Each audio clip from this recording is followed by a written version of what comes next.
Brigands of the Moon by Ray Cummings. The First Encounters. It seemed with that first shot from the enemy that a great relief came to me, an apprehension fallen away. We had anticipated this moment for so long, dreaded it. I think all our men felt it. A shout went up. "Harmless!" It was not that. But our building withstood it better than I had feared. It was a flash from a large electronic projector mounted on the deck of the brigand ship. It stabbed up from the shadows across the valley at the foot of the opposite crater wall, a beam of vaguely fluorescent light. Simultaneously, the searchlight vanished. The stream of electrons caught the front face of our main building in a 6-foot circle. It held a few seconds, vanished, then stabbed again, and still again. 3 bolts. A total, I suppose, of 9 or 10 seconds. I was standing with Grantline at a front window. We had rigged an oblong of insulated fabric like a curtain. We stood peering, holding the curtain cautiously aside. The ray struck some 20 feet away from us. "Harmless!" The men in the room shouted it with derision, but Grantline swung on them. "Don't think that." An interior signal panel was beside Grantline. He called the duty men in the instrument room. "It's over. What are your readings?" The bombarding electrons had passed through the outer shell of the building's double wall and been absorbed into the rarefied magnetized air current of the errant circulation. Like poison in a man's veins reaching his heart, the free alien electrons had disturbed the motors. They accelerated, then retarded, pulsed unevenly, and drew added power from the reserve tanks. But they had normalized at once when the shot was past. The duty man's voice sounded from the grid in answer to Grantline's question. 5 degrees colder in your building. Can't you feel it?" The disturbed, weakened errant circulation had allowed the outer cold to radiate through a trifle. The walls had had a trifle extra explosive pressure from the room air, a strain, but that was all. "It's probably their most powerful single weapon, Greg," Grantline said. I nodded. "Yes, I think so." I had smashed the real giant with its 10-mile range. The ship was only 2 miles from us, but it seemed as though this projector were exerted to its distance limit. I had noticed on the deck only one of this type. The others, paralyzing rays and heat rays, were less deadly. Grantline commented, "We can withstand a lot of that bombardment. If we stay inside..." That ray striking a man outside would penetrate his errant suit within a few seconds, we could not doubt. We had, however, no intention of going out unless for dire necessity. "Even so," said Grantline, "a hand shield would hold it off for a certain length of time." We had an opportunity a moment later to test our insulated shields. The bolt came again. It darted along the front face of the building, caught our window and clung. The double window shells were our weakest points. The sheet of flashing errants current was transparent. We could see through it as though it were glass. It moved faster, but was thinner at the windows than in the walls. We feared the bombarding electrons might cross it, penetrate the inner shell, and, like a lightning bolt, enter the room. We dropped the curtain corner. The radiance of the bolt was dimly visible. A few seconds, then it vanished again, and behind the shield we had not felt a tingle. "Harmless!" But our power had been drained nearly an aeron to neutralize the shock to the errant's current. Grantline said, "If they kept that up, it would be a question of whose power supply would last longest, and it would not be ours. You saw our lights fade down while the bolt was striking?" But the brigands did not know we were short of power, and to fire the projector with a continuous bolt would, in 30 minutes perhaps, have exhausted their own power reserve. This strange warfare! It was new to all of us, for there had been no wars on any of the 3 inhabited worlds for many years. Silent electronic conflict, not a question of men in battle. A man at a switch on the brigand ship was the sole actor so far in this assault, and the results were visible only in the movement of the needle dials on our instrument panels. A struggle, so far, not of man's bravery, or skill, or strategy, but merely of electronic power supply. Yet warfare, however modern, can never transcend the human element. Before this insult was ended, I was to have many demonstrations of that. "I won't answer them," Grantline declared. Our game is to sit defensive. Conserve everything. Let them make the leading moves. We waited half an hour, but no other shot came. The valley floor was patched with earthlight and shadow. We could see the vague outline of the brigand ship backed up at the foot of the opposite crater wall. The form of its dome over the illuminated deck was visible, and the line of its tiny hull ovals. On the rocks near the ship, helmet lights of prowling brigands occasionally showed. Whatever activity was going on down there, we could not see it with the naked eye. Grantline did not use our telescope at first. To connect it, even for local range, drew on our precious ammunition of power. Some of the men urged that we search the sky with the telescope. Was our rescue ship from Earth coming? But Grantline refused. We were in no trouble yet, and every delay was to our advantage. "Commander, where shall I put these helmets?" A man came wheeling a pile of helmets on a little truck. "At the manual port. Other building." Our weapons and outside equipment were massed at the main exit locks of the large building, but we might want to sally out through the smaller locks also. Grantline sent helmets there. Suits were not needed, as most of us were garbed in them now, but without the helmets. Snap was still in the workshop. I went there during the first half hour of the attack. 10 of our men were busy there with the little flying platforms and the fabric shields. "How is it, Snap?" "Almost all ready." He had 6 of the platforms, including the one we had already used, and more than a dozen hand shields. At a squeeze, all of us could ride on these 6 little vehicles. We might have to ride them. We planned that, in the event of disaster to the buildings, we could at least escape in this fashion. Food supplies and water were now being placed at the ports. Depressing preparations. Our buildings uninhabitable, a rush out and away, abandoning the treasure. Grantline had never mentioned such a contingency, but I noticed, nevertheless, that preparations were being made. "Only that one shot, Greg?" Snap's voice was raised over the clang of the workmen bolting the little gravity plates of the last platform. 4 blasts, but just the one projector, their strongest. He grinned. He wore no errant suit as yet.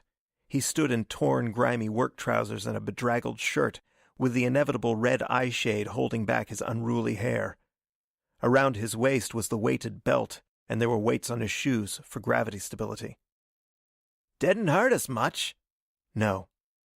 "When I get the tube panels in this thing, I'll be finished. It'll take another half hour. I'll join you. Where are you stationed?" I shrugged. "I was at a front window with Johnny. Nothing to do as yet." Snap went back to his work. "Well, the longer they delay, the better for us. If only your signal got through, Greg. We'll have a rescue ship here in a few hours more."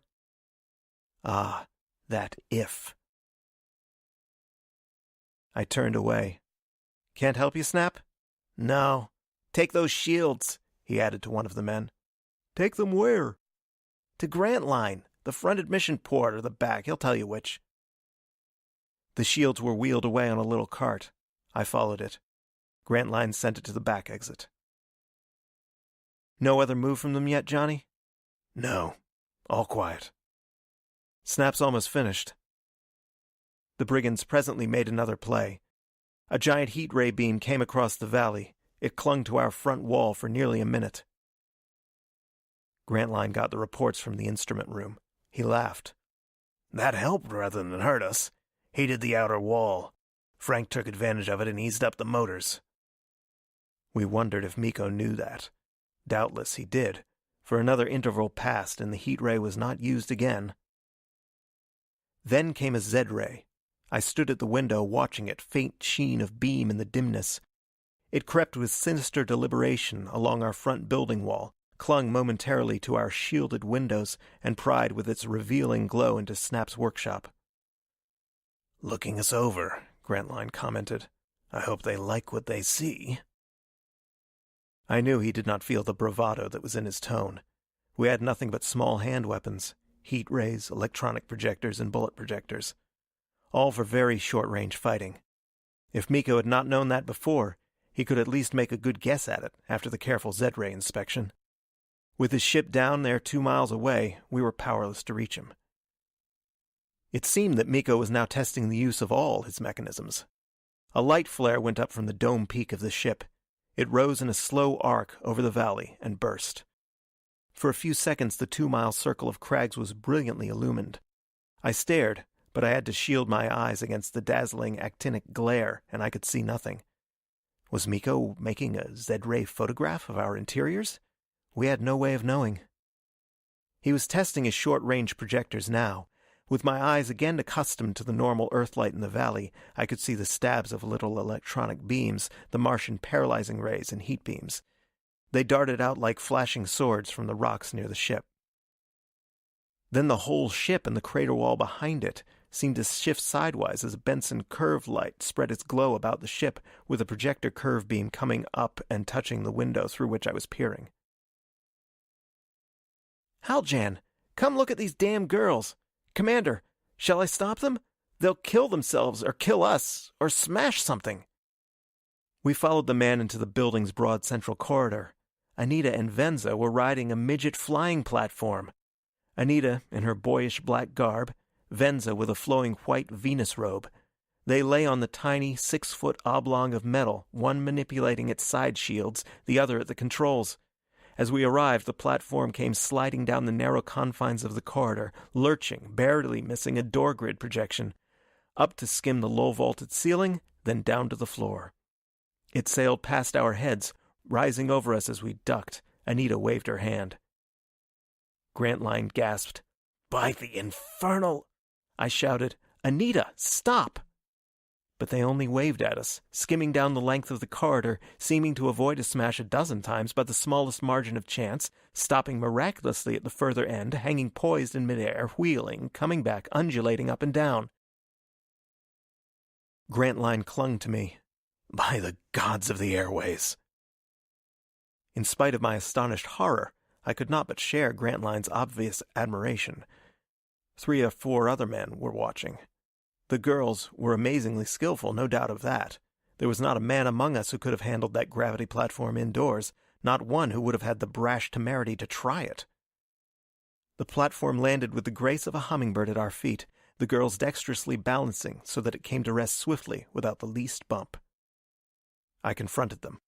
"Anita, what are you doing?" She stood up, flushed and smiling. "Practicing." Imperturbable girls.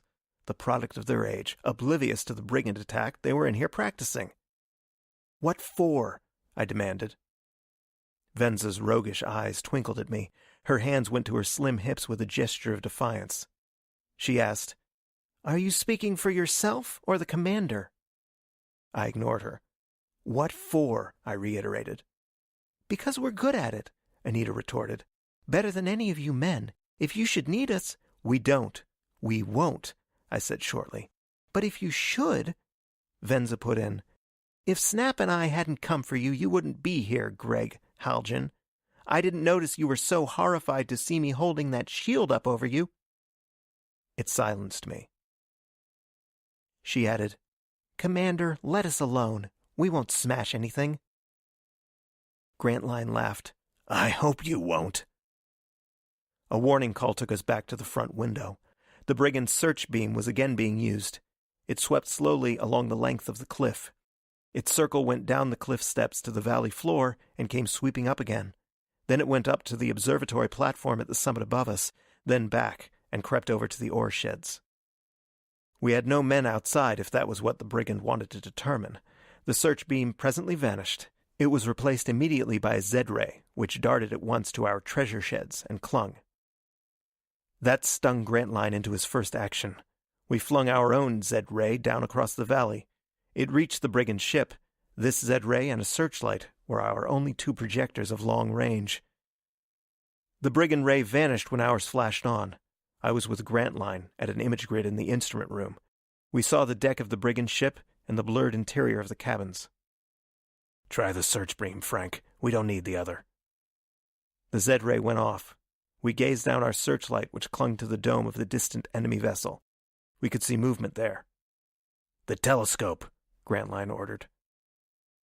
The little dynamos hummed. The telescope finder glowed and clarified. On the deck of the ship we saw the brigands working with the assembling of ore carts. A deck landing port was open. The ore carts were being carried out through a port lock and down a landing incline. And on the rocks outside We saw several of the carts, and rail sections, and the sections of an ore chute. Miko was unloading his mining apparatus. He was making ready to come up for the treasure. The discovery, startling as it was, nevertheless was far overshadowed by an imperative danger alarm from our main building. Brigands were outside on our ledge. Miko's search beam, sweeping the ledge a moment before, had carefully avoided revealing them. It had been done just for that purpose, no doubt, making us sure that the ledge was unoccupied and thus to guard against our own light making a search. But there was a brigand group here close outside our walls. By the merest chance, the radiating glow from our search ray had shown the helmeted figures scurrying for shelter. Grantline leaped to his feet. We rushed for the rear exit port which was nearest us. The giant, bloated figures had been seen running along the outside of the connecting corridor in this direction. But before we ever got there, a new alarm came. A brigand was crouching at a front corner of the main building. His hydrogen heat torch had already opened a rift in the wall. Desperate, offensive. "In with you," ordered Grantline. "Get your helmets on. How many? 6? Enough. Get back there, Williams. You were last. The lock won't hold any more." I was one of the 6 who jammed into the manual exit lock. We went through it. In a moment we were outside. It was less than 3 minutes since the prowling brigands had been seen. Grantline touched me just as we emerged. "Don't wait for orders. Get them." "That fellow with the torch, the most dangerous." "Yes, I'm with you." We went out with a rush. We had already discarded our shoe and belt weights. I leaped, regardless of my companions. The scurrying Martians had disappeared. Through my visor bullseye, I could see only the earth-lit rocky surface of the ledge. Beside me stretched the dark wall of our building. I bounded toward the front. The brigand with the torch had been at this front corner.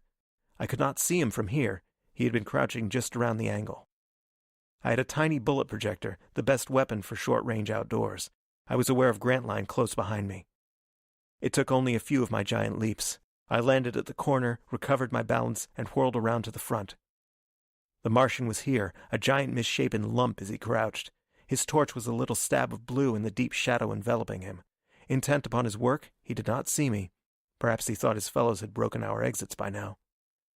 I landed like a leopard upon his back and fired, my weapon muzzle ramming him. His torch fell hissing with a silent rain of blue fire upon the rocks. As my grip upon him made audiophone contact, his agonized scream rattled the diaphragms of my ear grids with horrible, deafening intensity. He lay writhing under me, then was still. His scream choked into silence. His suit deflated within my encircling grip. He was dead. My leaden, steel-tipped pellet had punctured the double surface of his Erran's fabric, penetrated his chest. Grantline's following leap landed him over me. "Dead?" "Yes." I climbed from the inert body. The torch had hissed itself out. Grantline swung on our building corner, and I leaned down with him to examine it. The torch had fused and scarred the surface of the wall, burned almost through. A pressure rift had opened. We could see it, a curving gash in the metal wall plate like a crack in a glass window pane. I went cold. This was serious damage. The rarefied Erran's air would seep out. It was leaking now. We could see the magnetic radiance of it all up the length of the 10-foot crack. The leak would change the pressure of the Errant's system, constantly lower it, demanding steady renewal. The Errant's motors would overheat. Some might go bad from the strain. Grantline stood gripping me. "Damn bad." "Yes. Can't we repair it, Johnny?" "No. Have to take that whole plate section out, shut off the Errant's plant, and exhaust the interior air of all this bulkhead of the building. Day's job, maybe more." And the crack would get worse, I knew. It would gradually spread and widen. The Errant's circulation would fail. All our power would be drained struggling to maintain it. This brigand who had unwittingly committed suicide by his daring act had accomplished more than he perhaps had realized. I could envisage our weapons useless from lack of power, the air in our buildings turning fetid and frigid, ourselves forced to the helmets. A rush out to abandon the camp and escape. The buildings exploding, scattering into a litter on the ledge like a child's broken toy. The treasure abandoned with the brigands coming up and loading it on their ship.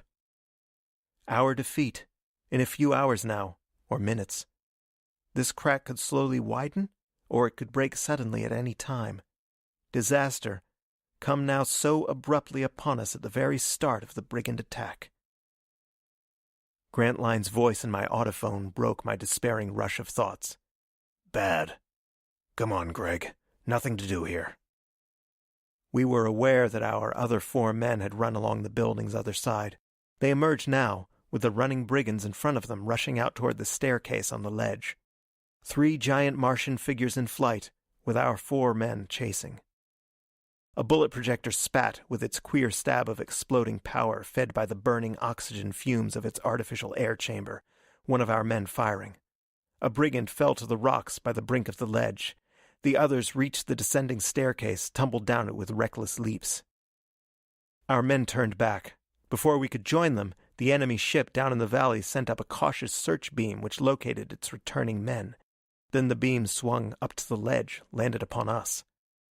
We stood confused, blinded by the brilliant glare. Grantline stumbled against me. Run, Greg! They'll be firing at us! We dashed away. Our companions joined us, rushing back for the port. I saw it open, reinforcements coming out to help us, 6 figures carrying a 10-foot insulated shield. They could barely get it out through the port. The Martian search ray abruptly vanished. Then almost instantly the electronic ray came with its deadly stab. Missed us at first, as we ran for the shield. It vanished, and then stabbed again. It caught us, but now we were behind the shield, carrying it back to the port, hiding behind it. The ray stabbed once or twice more. Whether Miko's instruments showed him how serious that damage was to our front wall, we never knew. But I think that he realized. His search beam clung to it, and his Z-ray pried into our interiors. The brigand ship was active now. We were desperate. We used our telescope freely for observation, and used our Z-ray and searchlight. Miko's ore carts and mining apparatus were unloaded on the rocks. The rail sections were being carried a mile out, nearly to the center of the valley. A subsidiary camp was being established there, only a mile from the base of our cliff, but still far beyond reach of our weapons. We could see the brigand lights down there. Then the ore chute sections were brought over. We could see Miko's men carrying some of the giant projectors, mounting them in the new position. Power tanks and cables, light flare catapults, little mechanical cannons for throwing the bombs. The enemy searchlight constantly raked our vicinity. Occasionally the giant electronic projector flung up its bolt, as though warning us not to dare leave our buildings. Half an hour went by. Our situation was even worse than Miko could know. The Errant's motors were running hot, our power draining, the crack widening. When it would break, we could not tell, but the danger was like a sword over us. An anxious 30 minutes for us, this second interlude. Grantline called a meeting of all our little force, with every man having his say. Inactivity was no longer a feasible policy. We recklessly used our power to search the sky. Our rescue ship might be up there, but we could not see it with our disabled instruments. No signals came. We could not, or at least did not, receive them. They wouldn't signal, Grantline protested. They'd know the Martians would be more likely to get the signal than us. Of what use to warn Miko? But he did not dare wait for a rescue ship that might or might not be coming. Miko was playing the waiting game now, making ready for a quick loading of the ore when we were forced to abandon our buildings. The brigand ship suddenly moved its position. It rose up in a low, flat arc, came forward and settled in the center of the valley where the carts and rail sections were piled, and the outside projectors newly mounted on the rocks. But the projectors only shot at us occasionally. The brigands now began laying the rails from the ship toward the base of our cliff. The chute would bring the ore down from the ledge, and the carts would take it to the ship. The laying of the rails was done under cover of occasional stabs from the electronic projector. And then we discovered that Miko had made still another move. The brigand rays, fired from the depths of the valley, could strike our front building, but could not reach all our ledge. And from the ship's new and nearer position, this disadvantage was intensified. Then abruptly, we realized that under cover of the darkness bombs, an electronic projector and search ray had been carried to the top of the crater rim, diagonally across and only half a mile from us. Their beams shot down, raking all our vicinity from this new angle. I was on the little flying platform which sallied out as a test to attack these isolated projectors. Snap and I and one other volunteer went. He and I held the shield, Snap handled the controls. Our exit port was on the lee side of the building from the hostile search beam. We got out unobserved and sailed upward, but soon a light from the ship caught us, and the projector bolts came up. Our sortie only lasted a few minutes. To me it was a confusion of crossing beams, with the stars overhead, the swaying little platform under me, and the shield tingling in my hands when the blast struck us. Moments of blurred terror. The voice of the man beside me sounded in my ears. "Now, Haljan, give them one!" We were up over the peak of the rim with the hostile projectors under us. I gauged our movement and dropped an explosive powder bomb. It missed. It flared with a puff on the rocks 20 feet from where the two projectors were mounted. I saw that two helmeted figures were down there. They tried to swing their grids upward, but could not get them vertical to reach us. The ship was firing at us, but it was far away, and Grantline's search beam was going full power, clinging to the ship to dazzle them. Snap circled us. As we came back, I dropped another bomb. Its silent puff seemed littered with flying fragments of the two projectors and the bodies of the men. We flew swiftly back and got in. It decided Grantline.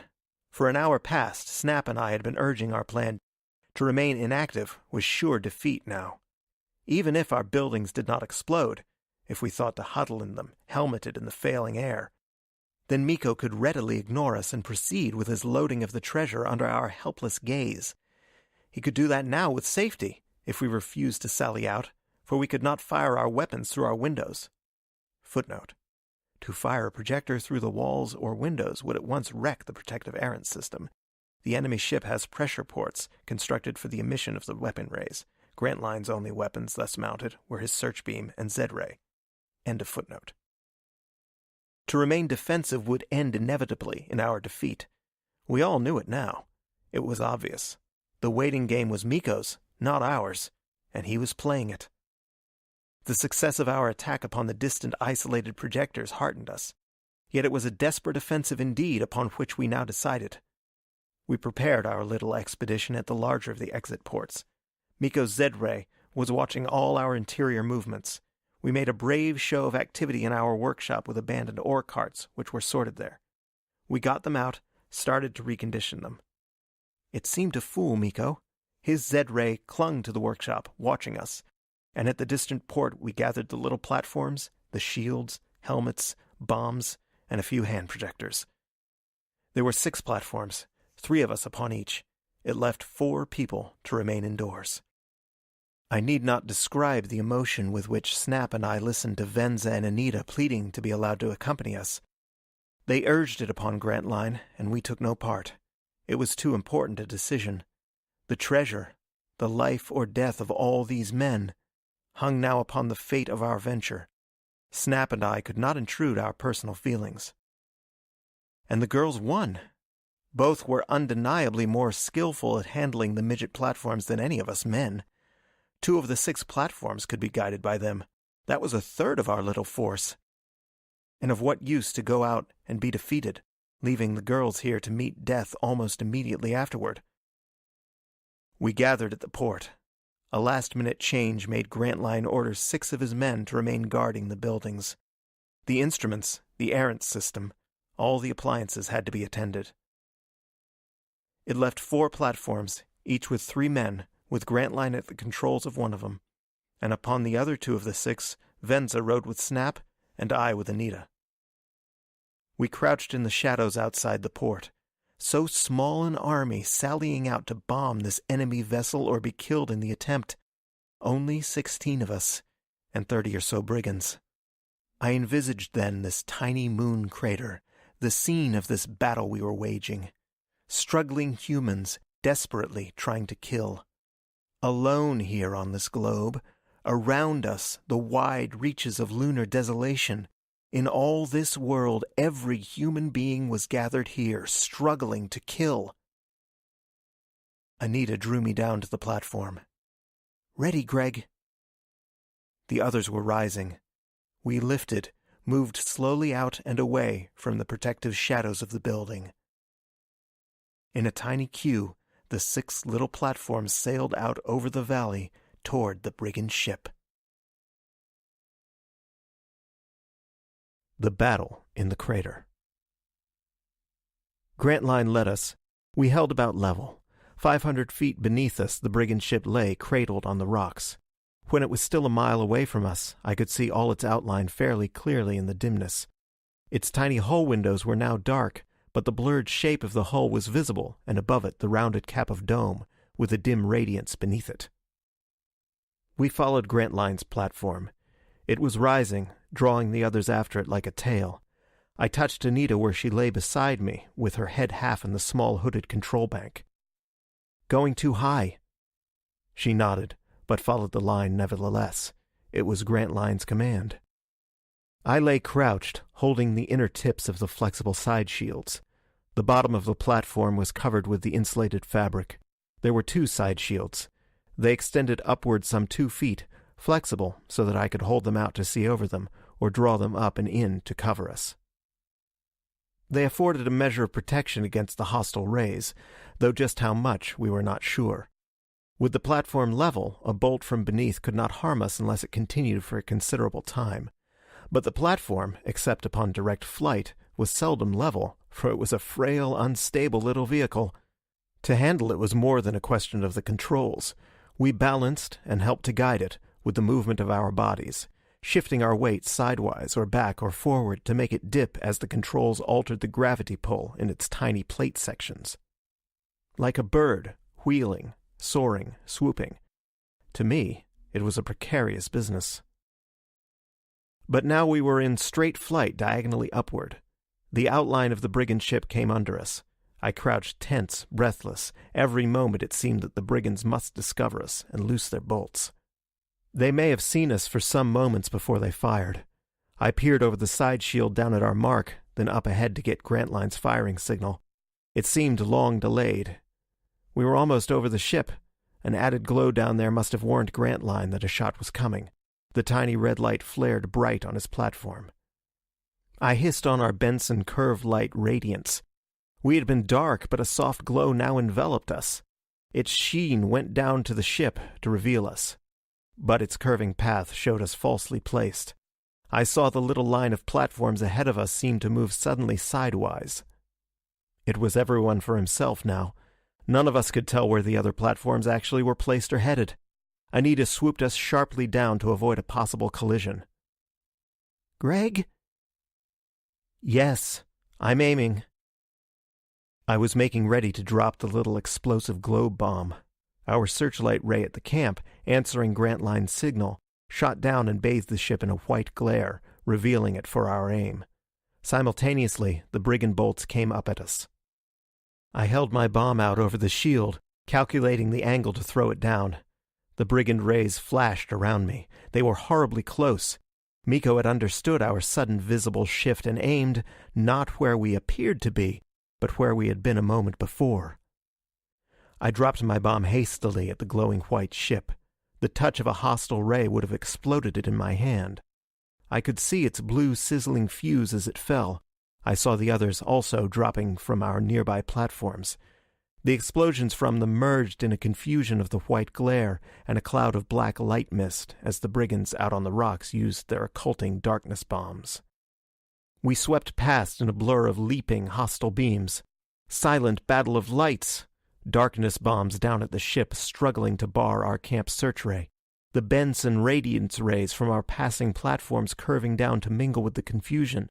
The electronic rays sending up their bolts. Our platforms dropped some 10 dynamitrine bombs in that first passage over the ship. As we sped by, I dimmed the Benson's radiance. I peered. We had not hit the ship.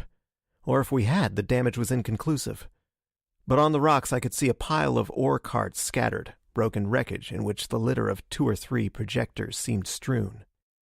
And the gruesome deflated forms of several helmeted figures. Others seemed to be running, scattering, hiding in the rocks and pit holes. 20 brigands at least were outside the ship. Some were running over toward the base of our camp ledge. The darkness bombs were spreading like a curtain over the valley floor, but it seemed that some of the figures were dragging their projectors away. We sailed off toward the opposite crater rim. I remember passing over the broken wreckage of Grantline's little spaceship, the Comet. Miko's bolts momentarily had vanished. We had hit some of his outside projectors. The others were abandoned or being dragged to safer positions. After a mile, we wheeled and went back. I suddenly realized that only 4 platforms were in the reformed line ahead of us. One was missing. I saw it now, wavering down close over the ship. A bolt leaped up diagonally from a distant angle on the rocks and caught the disabled platform. It fell whirling, glowing red, disappeared into the blur of darkness like a bit of heated metal plunged into water. 1 out of 6 of our platforms already lost. 3 men of our little force gone.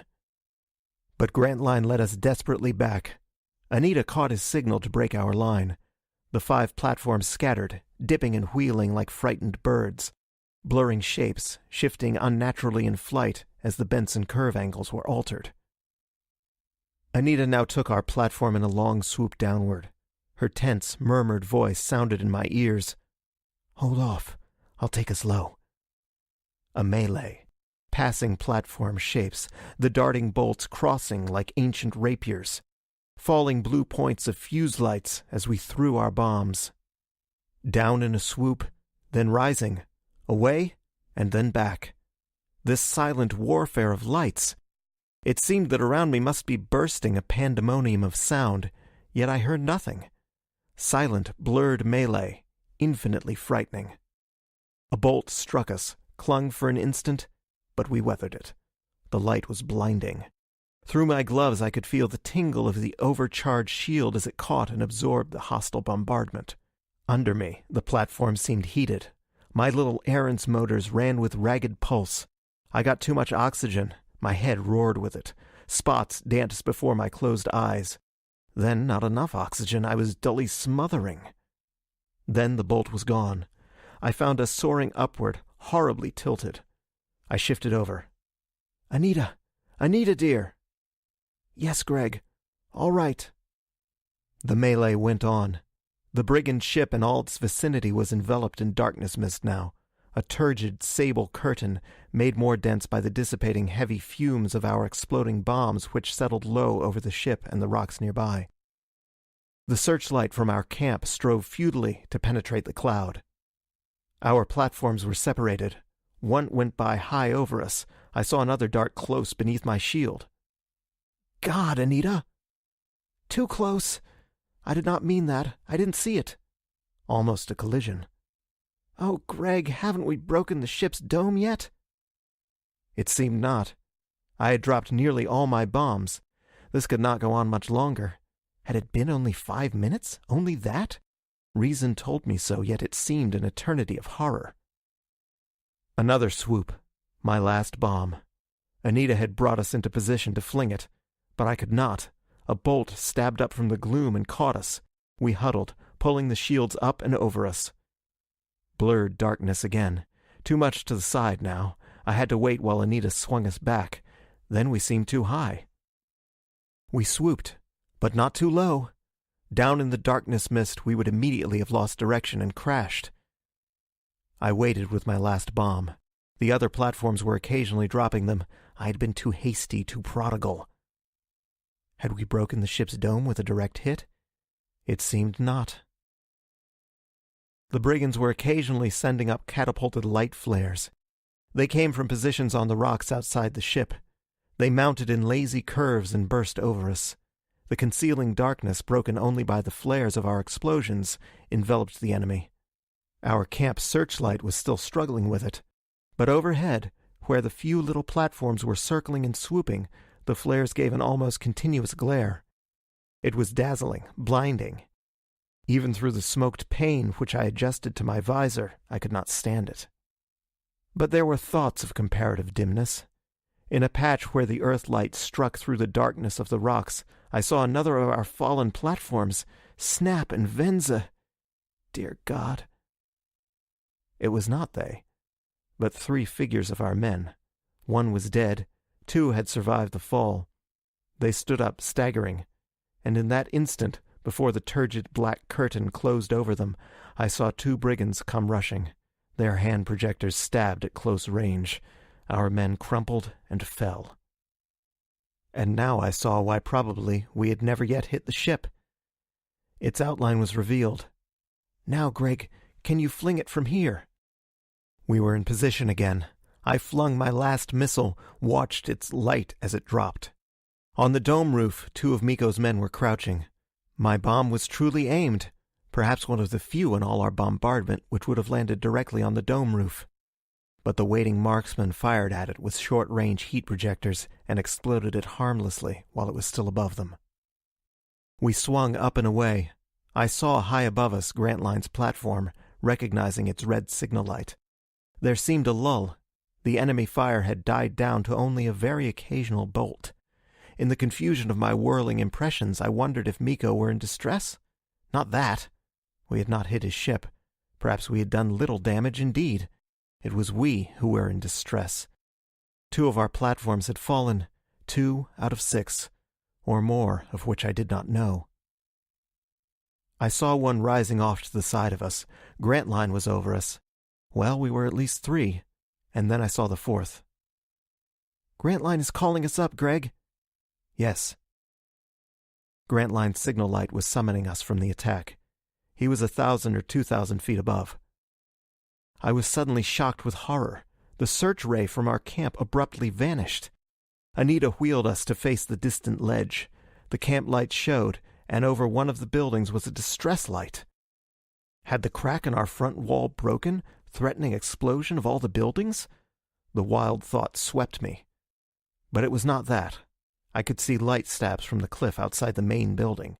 Miko had dared to send some of his men to attack our almost abandoned camp. Grantline realized it. His red helmet light semaphored the command to follow him. His platform soared away, heading for the camp, with the other 2 behind him. Anita lifted us to follow, but I checked her. "No. Off to the right, across the valley." "But Greg!" "Do as I say, Anita." She swung us diagonally, away from both the camp and the brigand ship. I prayed that we might not be noticed by the brigands. "Anita, listen. I've an idea." The attack on the brigand ship was over. It lay enveloped in the darkness of the powder gas cloud and its own darkness bombs. But it was uninjured. Miko had answered us with our own tactics. He had practically unmanned the ship, no doubt, and had sent his men to our buildings. The fight had shifted. But I was now without ammunition, save for 2 or 3 small bullet projectors. Of what use for our platform to rush back? Miko expected that. His attack on the camp was undoubtedly made just for that purpose. "Anita, if we can get down on the rocks somewhere near that ship and creep up on it unobserved in that blackness, I might be able to open its manual hull lock, rip it open and let the air out. If I could get into its pressure chamber and unseal the inner slide..." "It would wreck the ship, Anita, exhaust all its air. Shall we try it?" "Whatever you say, Greg." We seemed to be unobserved. We skimmed close to the valley floor, a mile from the ship. We headed slowly toward it, sailing low over the rocks. Then we landed, left the platform. "Let me go first, Anita." I held a bullet projector. With slow, cautious leaps, we advanced. Anita was behind me. I had wanted to leave her with the platform, but she would not stay. And to be with me seemed at least equally safe. The rocks were deserted. I thought there was very little chance that any of the enemy would lurk here. We clambered over the pitted, scarred surface. The higher crags, etched with earthlight, stood like sentinels in the gloom. The brigand ship with its surrounding darkness was not far from us. Then we entered the cloud. No one was out here. We passed the wreckage of broken projectors and gruesome, shattered human forms. We prowled closer. The hull of the ship loomed ahead of us, all dark. We came at last close against the sleek metal hull side, slid along it toward where I was sure the manual port was located. Abruptly, I realized that Anita was not behind me. Then I saw her at a little distance, struggling in the grip of a giant helmeted figure. The brigand lifted her, turned, and carrying her, ran the other way. I did not dare fire. I bounded after them along the hull side, around under the curve of the pointed bow, down along the other side. I had mistaken the whole port location. It was here. The running, bounding figure reached it, slid the panel. I was only 50 feet away. Not much more than a single leap. I saw Anita being shoved into the pressure lock. The Martian flung himself after her. I fired at him, but missed. I came with a rush, and as I reached the port it slid closed in my face, barring me. In the pressure lock. With puny fists I pounded the panel. A small pane in it was transparent. Within the lock I could see the blurred figures of Anita and her captor, and it seemed another figure. The lock was some 10 feet square, with a low ceiling. It glowed with a dim tube light. I pounded, thumped, with futile silent blows. The mechanism was here to open this manual, but it was now clasped from within and would not operate. A few seconds only, while I stood there in a panic of confusion, raging to get in. This disaster had come so suddenly. I did not plan. I had no thought save to batter my way in and rescue Anita. I recall that I beat on the glassite pane with my bullet projector until the weapon was bent and useless, and I flung it with a wild, despairing rage at my feet. They were letting the ship's air pressure into this lock. Soon they would open the inner panel, step into the secondary chamber, and in a moment more would be within the ship's hull corridor. Anita, lost to me. The outer panel suddenly opened. I had lunged against it with my shoulder. The giant figure inside slid it. I was taken by surprise. I half fell inward. Huge arms went around me. The goggled face of the helmet peered into mine. "So it is you, Haljan. I thought I recognized that little device over your helmet bracket. And there is my little Anita, come back to me again." Miko. This was he. His great bloated arms encircling me, bending me backward, holding me almost helpless. I saw over his shoulder that Anita was clutched in the grip of another helmeted figure. No giant, but tall for an Earthman, almost as tall as myself. Then the tube light in the room illumined the visor. I saw the face, recognized it. Moa! I gasped. "So, I've got you, Miko." "Got me. You're a fool to the last, Greg Haljan. A fool to the last. But you were always a fool." I could scarcely move in his grip. My arms were pinned. As he slowly bent me backward, I wound my legs around one of his. It was as unyielding as a steel pillar. He had closed the outer panel. The air pressure in the lock was rising. I could feel it against my suit. My helmeted head was being forced backward. Miko's left arm held me. In his gloved right hand, as it came slowly up over my throat, I saw a knife blade, its naked, sharpened metal glistening blue-white in the light from overhead. I seized his wrist, but my puny strength could not hold him. The knife, against all my efforts, came slowly down. A moment of this slow, deadly combat, the end of everything for me. I was aware of the helmeted figure of Moa casting off Anita, and then the two girls leaping together upon Miko. It threw him off his balance, and my hanging weight made him topple forward. He took a step to recover himself. His hand with the knife was flung up with an instinctive, involuntary balancing gesture, and as it came swiftly down again, I forced the knife blade to graze his throat.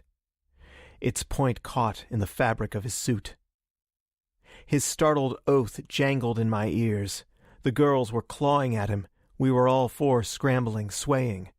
With despairing strength, I twisted at his waist. The knife went into his throat. I plunged it deeper. His suit went flabby. He crumpled over me and fell, knocking me to the floor. His voice, with the horrible, gurgling rasp of death in it, rattled my ear grids. "Not such a fool, are you, Haljan?" Moa's helmeted head was close over us. I saw that she had seized the knife, jerked it from her brother's throat. She leaped backward, waving it. I twisted from under Miko's inert, lifeless body. As I got to my feet, Anita flung herself to shield me. Moa was across the lock, backed up against its wall. The knife in her hand went up. She stood for the briefest instant regarding Anita and me holding each other. I thought that she was about to leap upon us, but before I could move, the knife came down and plunged into her breast. She fell forward, her grotesque helmet striking the floor grid almost at my feet. "Greg!" "She's dead." "No! She moved! Get her helmet off! There's enough air here!" My helmet pressure indicator was faintly buzzing to show that a safe pressure was in the room. I shut off Moa's Errant's motors, unfastened her helmet, raised it off. We gently turned her body. She lay with closed eyes, her pallid face blue-cast from the light in the lock. With our own helmets off, we knelt over her. "Oh, Greg, is she dead?" "No, not quite, but dying." "Oh, Greg, I don't want her to die. She was trying to help you there at the last." She opened her eyes. The film of death was glazing them, but she saw me, recognized me. "Greg." "Yes, Moa. I'm here." Her livid lips were faintly drawn in a smile. "I'm so glad you took the helmets off, Greg. I'm going, you know." "No." "Going back to Mars to rest with the firemakers, where I came from.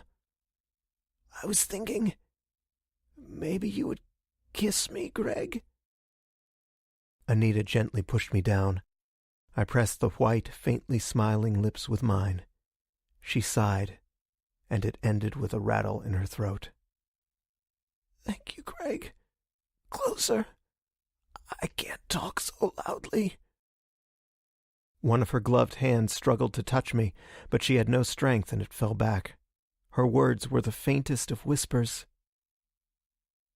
"There was no use living without your love. But I want you to see, now, that a Martian girl can die with a smile." Her eyelids fluttered down. It seemed that she sighed, and then was not breathing. But on her livid face the faint smile still lingered to show me how a Martian girl could die. We had forgotten for the moment where we were. As I glanced up, I saw that through the inner panel, past the secondary lock, the ship's hull corridor was visible, and along its length a group of Martians were advancing. They saw us and came running. "Anita, look! We've got to get out of here!" The secondary lock was open to the corridor. We jammed on our helmets. The unhelmeted brigands by then were fumbling at the inner panel. I pulled at the lever of the outer panel. The brigands were hurrying, thinking they could be in time to stop me. One of the more cautious fumbled with a helmet. "Anita, run! Try and keep your feet!"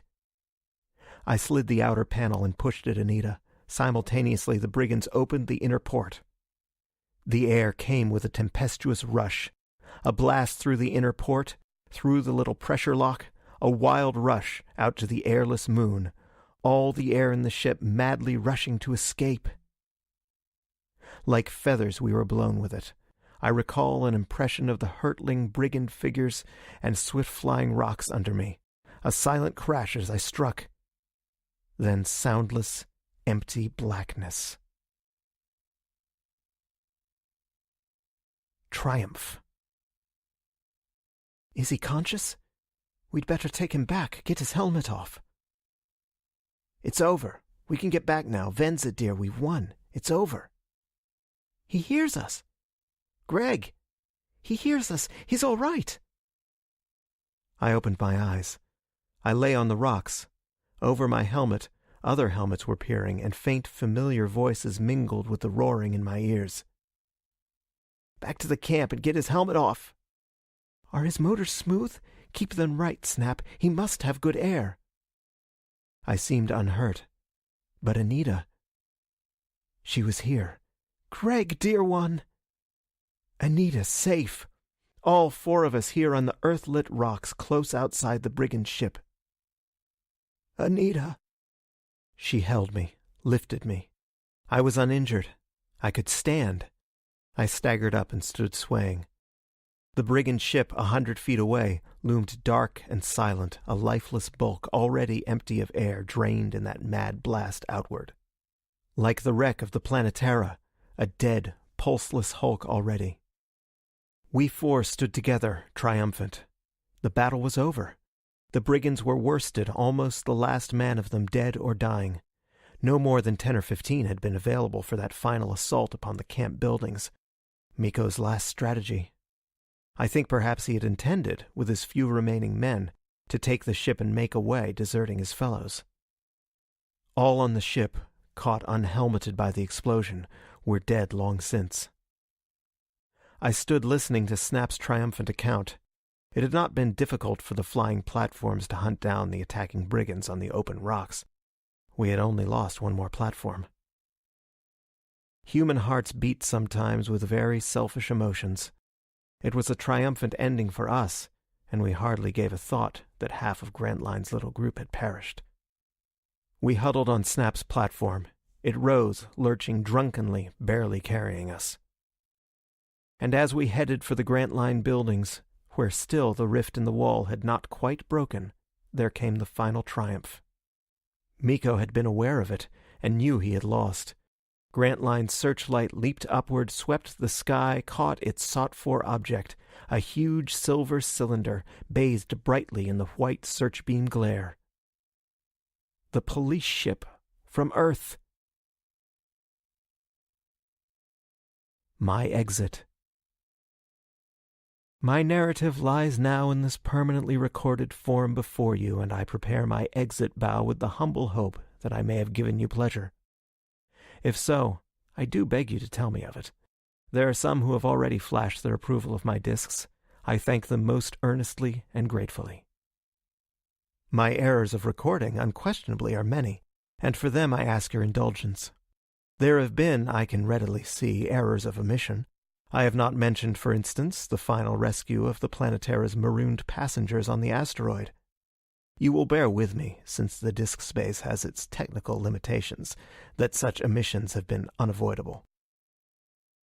Since the passage of the Earth Law by the Federated Board of Education, forcing narrative fiction to cling so closely to sworn facts of actual happening, I need offer no assurance of the truth of my narrative.